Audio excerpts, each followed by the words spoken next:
আচ্ছা রনি, ওয়ালাইকুম সালাম, বলো কি অবস্থা? হ্যাঁ আচ্ছা, হেমায়তপুর সাভার প্রগতি এগ্রো। হ্যাঁ 22 পিস। আর অর্ডার কতগুলো? হ্যাঁ হ্যাঁ, নোয়াখালীর গরু আছে 27 পিস। নোয়াখালীর গরু, নোয়াখালীর হচ্ছে 16 পিস, হ্যাঁ 11 পিস সার, আচ্ছা 27 পিস। 27 পিস।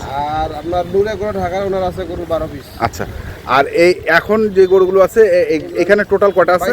22 পিস। এগুলো যাচ্ছে হচ্ছে ঢাকার প্রগতি এগ্রো। আচ্ছা প্রগতি এগ্রো, তাহলে এগুলো যাচ্ছে ঢাকায় প্রগতি এগ্রো।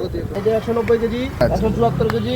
হ্যাঁ আচ্ছা, এটা আপনার 204 কেজি। হ্যাঁ এটা আপনার 200 কেজি।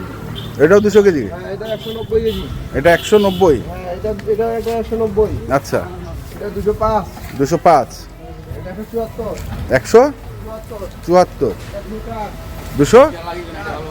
আচ্ছা এটা 190। 190। এটা 189। 189। দোকানদারি হবে। হ্যাঁ এটা এটা তো মনে হয় রাখে দিলেও ভালো হবে। এটা আমি যে এমনি হাটে বেচলেও 90 বেচতে পারতাম, বুঝছেন? হ্যাঁ সেটা আমার দাম লাগে না, আমার লস হয়েছে। ড্রাইভারের একটা সমস্যা, হ্যাঁ 22 গরু দিছি, 22 গরুর মধ্যে 7-8 গরু লস হয়েছে, 14-15 গরু লাভ হয়েছে, লাভটা সীমিত। আচ্ছা টাকাটা তার মনটা শান্তি হয়েছে। আচ্ছা, গাড়ি ভাড়া নিচ্ছে কত? গাড়ি ভাড়া আপাতত 28 চাইছে, হ্যাঁ আমি 26 পর্যন্ত বলছি আর কি। ঢাকায়? ঢাকা তা গাড়ি ভাড়া কি বাড়লো? 4-5 হাজার টাকা বাড়ছে, তেলের দাম বাড়ছে, গাড়ির সংকট ছিল। হ্যাঁ এখন যদি সংকটটা কাটে 2-4 হাজার টাকা বাড়লেও সমস্যা নেই। সমস্যা নেই। সময় যদি পাওয়া যায় 2-4 হাজার টাকা গরু দিয়ে ইনকাম করে নিতে পারবে। আচ্ছা ঠিক আছে, আমার সময়টা বাঁচবে। বাঁচবে। ঠিক আছে, কন্ট্যাক্ট নাম্বার বলো মাস্টার। 01767 301260। 60 এই নম্বর। ওকে ধন্যবাদ। তো দর্শক, আমরা দেখলাম আজকে যে গরুগুলো যাচ্ছে